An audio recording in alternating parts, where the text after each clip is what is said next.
Sebelum melanjutkan, jangan lupa subscribe dulu, terima kasih. Bab 436 Perangkap. Jordan terkejut. Ia tidak menyangka Nona Monroe yang cantik akan bereaksi begitu histeris terhadap pertanyaan yang tidak penting. Ia buru-buru menjelaskan, tidak, ia tidak mengirimiku foto apapun. Aku sama sekali tidak melihat fotomu. Nona Monroe terus berteriak, omong kosong. Bagaimana kau tahu aku mentato namanya di tubuhku jika kau belum melihat gambarnya? Saya hanya menebak karena penasaran. Jordan sempat tidak berdaya. Nona Monroe berkata, tidak mungkin. Kau pasti sudah melihat foto-fotoku. Cepat beritahu aku di mana keluargamu tinggal. Aku akan ke tempatmu sekarang juga untuk memberitahu istrimu tentang ini. Jordan buru-buru menutup telepon sebelum menghela napas panjang lega. Ia hanya mengingat apa yang dikatakan Jamie saat ia menemukan nama Jamie pada beberapa batang rokok di rumah dokter Gale beberapa hari yang lalu.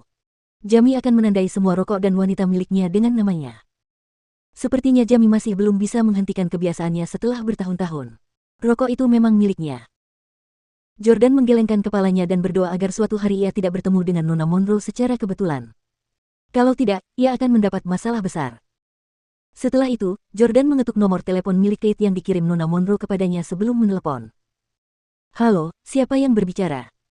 Panggilan itu segera diangkat. Meskipun saat itu malam hari, sepertinya ada musik yang diputar. Itu adalah lagu Inggris klasik berjudul It Never Rains in Southern California. Mendengarkan alunan musik yang gembira dan teringat Kate, Jordan berpikir bahwa pria berusia 60-an ini seharusnya masih bernyanyi dan menari pada saat ini. Mungkin, dia juga menikmati kebersamaan dengan seorang wanita yang lebih muda dari Lauren. Halo, namaku Jordan Stelle. Jordan berkata dengan singkat dan lugas. Kate terdiam sejenak dan bertanya, Jordan Stelle yang mana? Jordan dari keluarga Stelle. Keluarga Stelle. Apakah Jesse dan Jamie ada hubungan darah denganmu? Jordan langsung terkejut karena Kate mengenal Jesse dan Jamie. Jesse dan Jamie telah menjalani uji coba bisnis selama bertahun-tahun. Saat ini, Chelsea dan Maggie sudah menunggu di ruang pribadi. Saat melihat Chelsea, Jordan menyadari bahwa dia tampak lebih kasar dan sulit bergaul daripada yang terlihat di foto-fotonya di internet. Saat itu, Chelsea juga menatapnya dengan tatapan tidak bersahabat. Tepat saat Jordan hendak masuk, Colton tiba-tiba keluar dari kamar pribadi di sebelahnya. Hei, bukankah Anda Tuan Stelle yang terhormat dari J Films? Teman-teman, cepatlah datang untuk melihat. Suami Lauren, petinggi industri hiburan juga ada di sini. Colton berseru ke arah ruangan dan tak lama kemudian, 7 atau 8 orang keluar. Mereka bukan orang luar, melainkan beberapa pria dan wanita yang sama yang menghadiri pesta kemarin. Colton berjalan mendekat dan dengan sengaja berpura-pura penasaran. Tuan Stelle, Anda di sini juga untuk makan. Dia berjalan ke ruang privat dan berseru kaget saat melihat Maggie yang ada di dalam. Maggie, sungguh kebetulan.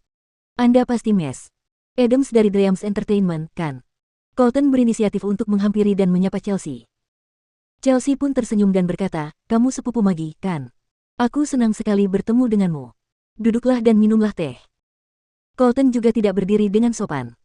Teman-teman, karena Bu Adams tidak keberatan, kami akan bergabung sebentar. Kami akan segera pergi setelah minum teh.